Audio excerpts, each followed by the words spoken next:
You mentioned earlier about on a lighter note, of course, the R-rated version was you doing sweating out of your pasties, doing all these scenes, and them being cut, right? But with that being said, the PG-13 version of that is something we talk to a lot of guests about is CRF. The cutting room floor. And I wanted to ask you about that. Now, you're credited as the librarian in this film, but we do our research here at TTFT. And of course, we are both children of the 80s, and we saw the original Candyman. And we know now, granted, there's another 3 letters I like to say NDA, non-disclosure agreement. So don't say what you can't say, but I'm going to tell you what I researched. I researched that there was a little bit of mold being made, and maybe it was someone you were supposed to be that you weren't. Can you talk on that? Yeah, I mean, your girl is not trying to get sued. So don't get sued, please. I can't really, or I think they would prefer that I not say anything really. But I think there is information that is, Googleable, that is may or may not be speculative. But I did, I really got. I'll say what you're not going to say. That what we do know is there's a lot of times, as you mentioned before, the idea doesn't always meet it to what's going to actually be shown in the theaters. And there is a lot of actors and actresses out there who've done things that don't get shown that are great. And I want to tell you that what I didn't see, I think would have been great. Oh, I think I just will say the way it turned out, I think is exactly how it was meant to. I think the plot is already complicated enough. You know what I mean? Like, I think if you would have added another element, it would have been probably too much for an audience. So gotcha. Yeah. Like No Country for Old Men. Go ahead. No. Yeah. So did I, just not the ending. Oh, yeah, that's true. Thank you. The meaning of the film, I don't know if have you guys both seen Candyman? We have both. Okay, cool. Well, to me, the message from like what you take out of it is so much more important and bigger than people who are upset about not reprising original roles or whatever. Like I think it's just so beautiful and so well done. Yeah. It's one of the most effective social thrillers. I mean, I think the last great social thriller to come out that is on that level is like Get Out. Correct. I 100% concur. I mean, and there's no, here's the thing. You said it more. I hate sequels, but this wasn't a sequel to me, it was a remake, and I really hate remakes. But if you're going to do it, put the message in there. But you called me yesterday and what did you tell me? Put the message in there, but not at expense of the artistry of the film. And I think that's exactly what happened. At the expense of the story. And they did it. Yeah, it was a good. Joker did a good job. That was a good. I love Joker. I love Joker too. I also just want to give you props for finding the B in my first Instagram post and then tying that to John Hancock and then tying that to Jordan Peele. That was impressive. So. I felt slightly, because everybody always talks about like don't be the weird guy that comment. Yeah, and when you actually said that, I was like, oh no, let me clarify what's happening here. No, I knew. I was just trying to do funny. With the mold, I noticed on your Instagram there's a few shots of you and J. Anthony Kozar, who did who worked with you on the molds for Candyman. Is there anything you can speak on as far as that goes? Like not the effects themselves, but just what it was like working with that team? Yeah, I mean, that was one of the huge highlights for me working on that film. I got really close with Anthony and Anna Callie, who also works with him, and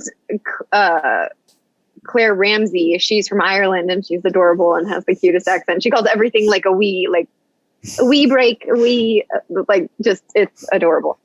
Aye. So she was often doing my makeup because Anthony and Anna often were focusing on Yaya, but. Yeah, he and I have become really close. We just went to dinner the other night. I recently worked on a film. His sister is a director, and I just worked on a Christmas movie with her. And he came to set. He actually has a cameo in the movie as like an FBI agent. He doesn't speak, but it was so cool. I love their whole family. I love him. His dad works at the studio with him. I've met his mom. I've met his grandma. I've met everybody, and they're all awesome. And you guys, did you guys go see the movie together when it came out? Yeah, okay. Yeah, we actually went. They had this Candyman experience downtown that we tried to go to, but it got rained out. So we all just stood around and went and got a drink. But yeah, we went to see, they had a Chicago screening at the Music Box, which is a really cool theater here. Monkey Paw hosted it. And so we all went to see it together, and it was, yeah. He's such an awesome person, and he's booking everything in Chicago. I mean, like, if there are practical effects and special effects, like, he's doing it pretty much. Earlier I asked you a question about if you could give if you can give advice to actresses out there and what they should expect. So now I want to talk about expectation versus reality, because here's the reality of it. Production took place, and if I'm not mistaken, between August and October around 2019, and then of course there were some pickup shots. How long were you on set for? And because here's the thing, I saw the film and I know how long you were in there. And when people say, "Oh, I want to be an actor," and you're on set all this time and you bring all your friends and family to this movie and you're there for less than 30 seconds, they're like, what the fuck? So could you talk to us about how long you were on set and the experience? Well, in the capacity of the librarian, I was only on set for one day, and we shot that in the reshoots. For the other part that isn't in there, I was on set for, I think, 6 days, maybe. The makeup took 4 hours to apply, and then, 4 to 5, I would say, and then like 3. Anthony would disagree with me. We have different memories of how long it took, but usually 4 to 5 to apply in my memory, and then somewhere between 3 and 4 to take off. So wow. I was there for a very long time, but I wasn't actually on set like a ton. So was it a situation where, like, by the time they called you about the librarian, did they already know that the other things that you had shot weren't going to be a part of it? Like, we weren't able to use this with the new direction we're taking, but we have this other part for you? At the time, I don't know if they knew, because I found out because I emailed Nia, because I just had like a weird feeling, and I didn't do ADR for that part. But yeah, when the way it was pitched to me was, hey, we loved you so much, we want to bring you back for this thing, this librarian thing. And at that time I was like, oh, so is this, I thought it was connected to my other part. So I was trying to put it all together and like try to make it really deep and like. Oh yeah, I could imagine the theories. Yeah. That's really cool of them to make sure that you still got the screen time to some extent. Oh my gosh. I cannot even tell you how grateful I am, because I mean, to get to work on that film in any capacity is such an honor. And then for them to make sure that they still included me on some level was just amazing. Well, that speaks highly of you too, that like, that whole fool me once type of thing. You're not gonna, if you weren't a pleasure to work with, they could have found, they could have, held auditions, had somebody else come in to do that part. So the fact that they wanted you to come back, yeah, that's really cool. What was Nia DaCosta like to work with? I mean, you guys, if you have like 6 hours, I could get into this. Oh my! I cannot even tell you how obsessed I am with her. I have listened to every interview, every podcast, she hosted like the technical Oscars or whatever that award show was. I watched that because she was hosting it. Like, she is the most well-rounded, brilliant, funny, just amazing director that I have ever worked with. Like, she was so focused and so steadfast, like I can't imagine the pressure of having that movie and then having 2 studios involved and Monkey Paw, Jordan Peele and all that stuff. And every time I got to talk to her, I was like, oh, such a good idea, just brilliant. Like, and she's also, when she gives you direction, she's usually really funny, and she's also very collaborative and makes you feel safe enough. I thrive as an actor in environments where I feel like the energy is calm and I can explore and it's safe and it's not like, all right, we have 3 seconds before we lose the location. Do it. Like, yeah. And she let me try all kinds of different things. I almost daily have regrets about things I wish I would have improvised and like buttons that I would have done in the library scene, because I got the lines like the day before. So I didn't really know what was happening.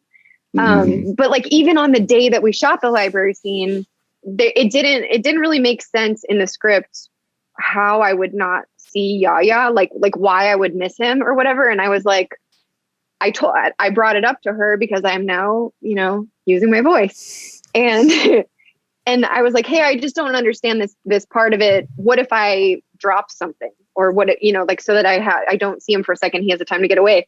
And then Ian Cooper from Monkey Paw, who I also love, such an amazing person, was like, I was just about to say that. And then Nia was like, cool, let's try it. And so it was just it almost just felt like friends shooting a little scene. You know what I mean? Like it was just.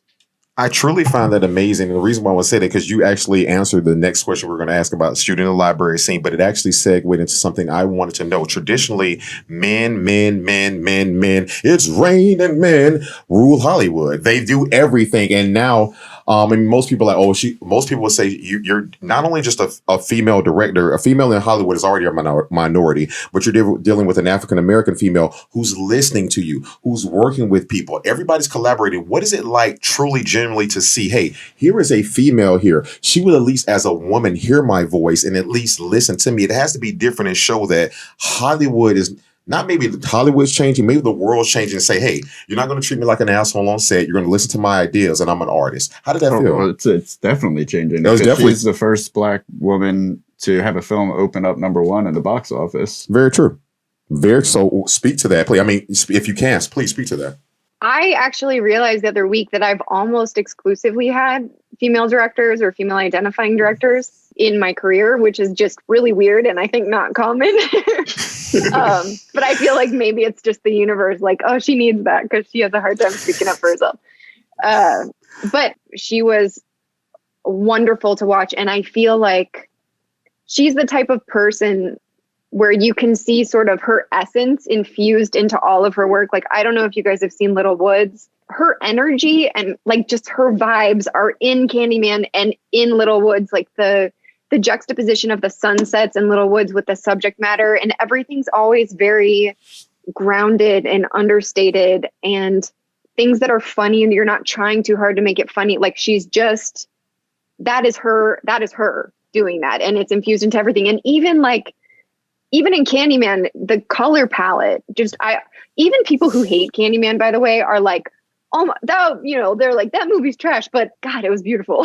And I feel like so beautiful. Yeah. You can't deny that. You would have thought there was never a murder committed in Chicago from those visuals. I'm like, God, those visuals, we'll talk about amazing, amazing. Like the 70s flashbacks, that sort of marigold. Yes. It was a matrixy. They took the color out, but it made you feel like you were there. Yeah, and even the green that she used, like she wears those colors, and I have synesthesia a little bit, and like when I think about her, those are the colors I see. Like it's really weird. When I saw the movie, I was like, oh, this is I can feel her in it. Like it's just. And she opens up the movie with the coolest juxtaposition ever. Like, because the original movie is looking down on Chicago. And then she's doing these shots where it's like you're looking from like the gutter. Like it was like Inception, but without all the acid. It was like, okay, there's something beautiful happening here. We don't have to fold the world in. Like it was beautiful. She told you right from the opening credits, like everything that you know from the first Candyman is about to get flipped on its head, and we're gonna revisit it, and you're gonna see it in a completely different way. And playing with her mirroring that shot, beautiful specifically, and then using the mirrors the whole time in the movie, and then. I mean, her attention to detail is just unmatched. Like, I feel like she is constantly thinking about every single shot. Like that. Well, I mean, there was I noticed some interesting parallels in you guys. Like around 2009, 2010 is like the first time you're popping up on IMDb. You both come into Candyman with being your second feature film. That was interesting to me, but I thought it was like to be her second feature film as a director, and you're dealing with mirrors, like everything has to revolve around reflection. Like that's very hard. That's like the crux for like how do we get this shot mapped out with mirrors? And I appreciate when I can't wrap my head around how something was done, because then I could truly get lost in the imagination of what's happening. And she pulled that off in that movie, because I'm like, how?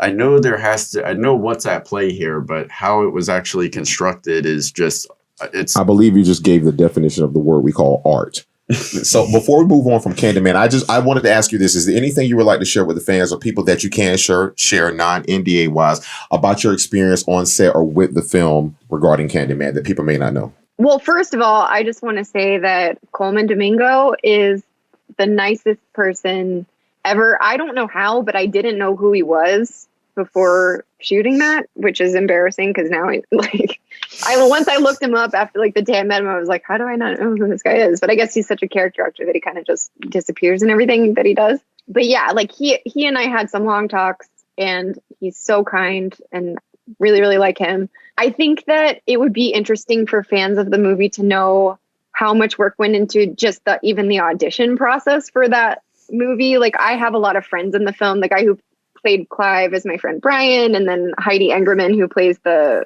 ringleader teenager girl. We all shared audition stories back and forth to try to like gauge if they were, similar. And almost everyone auditioned somewhere between 3 and 6 times, maybe more, because I think there were some additional chemistry reads. And then like even for the bathroom scene, with the girls, they shot a little mini version of it in the casting director's office bathroom with all the girls there in a chemistry read to just the amount of work and attention to detail, just like planning everything out. I don't know. I feel like if I were just a fan of it, I would want to know that, because I think that's pretty cool. It shows in the movie too, because I can't think of a single person that wasn't like perfectly fit in the role that they were playing. And Clive was.